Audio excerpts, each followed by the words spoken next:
وہذا کتاب انزلنا، یہ وہ کتاب ہے انزلنا جس کو ہم نے نازل کیا، مبارک بابرکت ہے، مصدق الذی بین یدیہ، تصدیق کرنے والی ہے جو اس سے پہلے گزر چکی ہیں، ولتنذر ام القرآن، تاکہ آپ بلائیں اس کے ذریعے ام القرآن ان بستیوں کی ماں کو، یعنی مکہ مکرمہ کو، ومن حولہا، اور جو اس کے ارد گرد بستیاں ہیں، والذین یؤمنون بالآخرہ، وہ لوگ جو ایمان لاتے ہیں آخرت پر، یؤمنون بہ، اور ایمان لاتے ہیں اس قرآن پاک پر، وہم علی صلاتہم یحافظون، اور وہ اپنی نمازوں کی حفاظت کرنے والے ہیں۔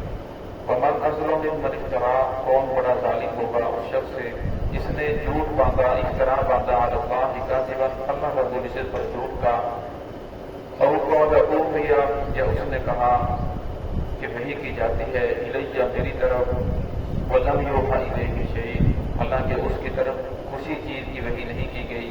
ومن قال سأنزل مثل ما انزل اللہ، اور کون بڑا ظالم ہے اس شخص سے جس نے کہا کہ میں بھی نازل کر سکتا ہوں مثل اس کے ما انزل اللہ، جیسے اللہ رب العزت نے نازل کیا۔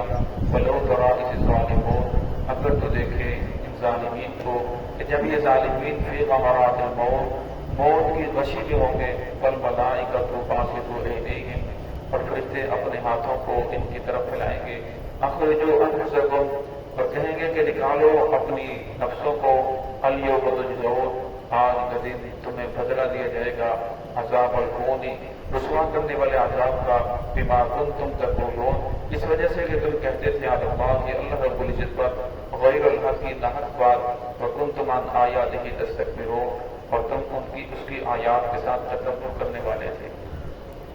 اس آیت کے اندر اللہ رب العزت نے قرآن پاک کی فضیلت کو بیان فرمایا کہ قرآن پاک وہ کتاب ہے کہ ہم نے اس کو نازل کیا، یہ برکت والی کتاب ہے، اس کو دیکھنا برکت ہے، اس کو ہاتھ لگانا، اس کو چومنا، اس کو سینے سے لگانا، ہر کام برکت والا ہے، اور ہمیں اس کو پڑھنا بھی برکت ہے، جس گھر کے اندر قرآن پاک پڑھا جائے وہ اللہ رب العزت کی برکتیں نازل ہوتی ہیں، رحمتیں نازل ہوتی ہیں، شیاطین جنات اس گھر سے بھاگ جاتے ہیں، یہ اللہ رب العزت کا خاص فضل ہے۔ مصدق الذی بین یدیہ، اور میں قرآن پاک سے پہلے جتنی کتابیں نازل ہوئی، تورات ہے، زبور آئی، انجیل آئی، اور اس طرح جتنے بھی صحیفے آئے، قرآن پاک ان تمام کے تمام کی تصدیق کرتا ہے۔ قرآن پاک کو نازل کرنے کا مقصد کیا ہے؟ لتنذر ام القری، تاکہ آپ ڈرائیں اس کے ذریعے ام القری، یعنی تمام کی تمام بستیوں کی جو ماں ہے۔ اب مکہ مکرمہ کو ام القری اس لیے کہا جاتا ہے، مکہ کا معنی ہے ناپ، جس طرح ناپ جسم کے درمیان کے اندر ہوتی ہے، تو مکہ بھی پوری کی پوری دنیا کا درمیان ہے، جس طرح آٹے کا ایک پیڑا بنایا جاتا ہے، تو اللہ رب العزت نے زمین کا ایک پیڑا بنا کر مکہ کی جگہ پہ رکھا، پھر ساری کی ساری زمین کو تمام کی تمام جگہ پھیلا دیا، تو اس لیے اسے مکہ کو کہا جاتا ہے کہ یہ ام القری ہے، یہاں سے تمام کی تمام زمین پھیلی ہے، تو میں سب سے پہلے مکہ والوں کو ڈرائیں، مکہ والوں کو آگاہ کریں، پھر اس کے ارد گرد ومن حولہا، جتنے علاقے ہیں، جتنی بستیاں ہیں، ان تمام کے تمام کو آگاہ کریں، خبردار کریں۔ ڈرانے کا مطلب یہ نہیں، ڈرانے کا مطلب یہاں خبردار کرنا ہے۔ اگر کوئی آدمی کو راستے کے اوپر جا رہا ہے، اسے بتا دینا کہ فلاں جگہ ڈاکو ہے، چور ہے، وہ تجھے لوٹ لیں گے، اب وہ اس راستے پہ سے جانے سے بچ جاتا ہے، نہیں جاتا، تو فرمایا یہی خبردار کرنا ہے۔ تو یہاں بھی اللہ کے نبی نے ان لوگوں کو خبردار کیا کہ محمد رسول اللہ صلی اللہ علیہ وسلم کا راستہ یہ ہے، اور شیطان کا راستہ یہ ہے، رحمان کا راستہ اس طرف ہے، اگر اس طرف چلو گے تو تم کامیابی ہے، ہمیشہ ہمیشہ کی ناکامی سے بچ جاؤ گے، اگر اس سے باز نہیں آؤ گے ورنہ پھر ہمیشہ ہمیشہ کی ناکامی تمہارا مقدر بن جائے گی۔ والذین یؤمنون، فرمایا وہ لوگ جو ایمان لانے والے ہیں بالآخرۃ، آخرت کے اوپر، ویؤمنون بہ، اور قرآن پاک کو ایمان لاتے ہیں اس قرآن پاک پر، فرمایا جس آدمی کا آخرت کے اوپر ایمان نہ ہو، اس کو قرآن پاک میں بھی ایمان نہیں ہوتا، اس کا کسی اور جگہ کا بھی ایمان نہیں ہوتا۔ فرمایا جو آخرت کو نہیں مانتا، جو یہ سمجھتے ہی نہیں کہ مرنے کے بعد اٹھنا ہے، حساب و کتاب ہو رہا ہے، فرمایا سے کوئی پریشانی نہیں ہے۔ فرمایا جو انسان یہ سمجھتا ہے میں نے مرنا ہے، میں نے حساب و کتاب دینا ہے، ایک دربار میں نے پیش ہونا ہے، میرا دنیا کے اندر آنے کا مقصد ہے، فرمایا پھر زبان سے کوئی بیکار بے فائدہ جملہ نہیں نکلتا، بلکہ ہر کو جو کام جو بھی کرتا ہے، فرمایا وہ ہر قدم کو سوچ سمجھ کر سنبھال کر رکھتا ہے۔ والذین هم علی صلاتہم یحافظون، وهم علی صلاتہم یحافظون، اور فرمایا وہ اپنی نمازوں کی حفاظت کرنے والے ہیں۔ ومن اظلم ممن افترا، یہاں اللہ نے فرمایا کہ اس سے آدمی سے بڑا ظالم کون ہوگا جو اللہ رب العزت پر افطرا باندھے جھوٹ کا.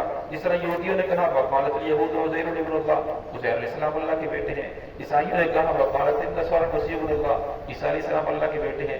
اسی طرح مکہ کے مشرکین ہیں وہ کہتے تھے وہ جعلوا للہ البنات کہ فرشتے اللہ رب العزت کی بیٹیاں ہیں.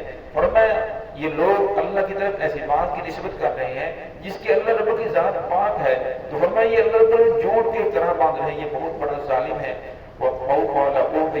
فرمایا وہ شخص جو کہتا ہے الیہ میری طرف وحی کی جاتی ہے. فرمایا جو غیر پیغمبر ہے وہ کہتے ہیں میں پیغمبر ہوں، میں اللہ کا نبی ہوں، میری طرف وحی کی جاتی ہے. فرمایا یہ بھی بہت بڑا ظالم ہے جو ظلم کر رہا ہے.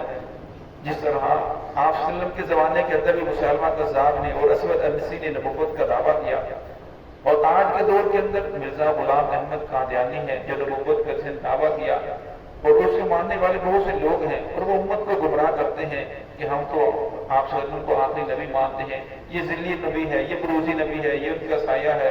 اور آدمی کسی کی کچھ دیر اطاعت کرے تو وہ اسی جیسا بن جاتا ہے، اس کی روح اس کے اندر لوٹ آتی ہے. تو جو سادہ انسان ہوتے ہیں وہ اس کے اس مرغلے کے اندر آ جاتے ہیں اور گمراہ ہو جاتے ہیں. اس انسان کو بچنا چاہیے. وَلَمْ يُوحَ إِلَيْهِ شَيْءٌ، اللہ نے شاہ فرمایا کہ میں نے کسی چیز کی وحی ان کی طرف نہیں بھیجی، کسی انسان کی طرف کوئی ایسی وحی نہیں بھیجی کہ جو خود بخود دعویٰ کر رہا ہے پیغمبر نہیں ہے. وَمَنْ قَالَ سَأُنزِلُ مِثْلَ مَا أَنزَلَ اللَّهُ، فرمایا اللہ تو وہ ذات ہے.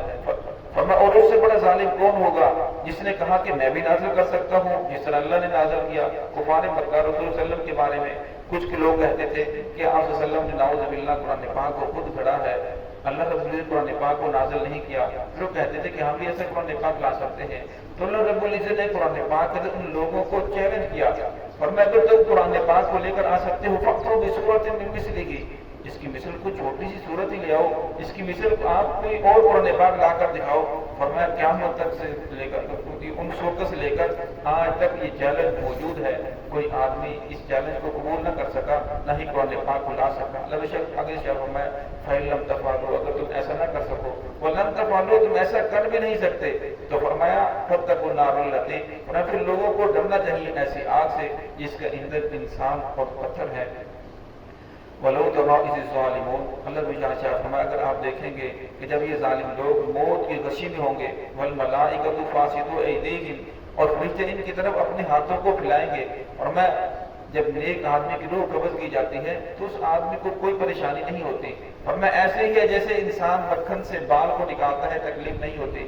اور میں جب گناہگار کی روح قبض کی جاتی ہے، حدیث پاک میں آتا ہے کہ جس طرح جھاڑی کے اوپر خاردار جھاڑی کے اوپر گیلی روئی کو پھینکا جائے پھر اس کو کھینچا جائے تو وہ ریزہ ریزہ ہو جاتی ہے.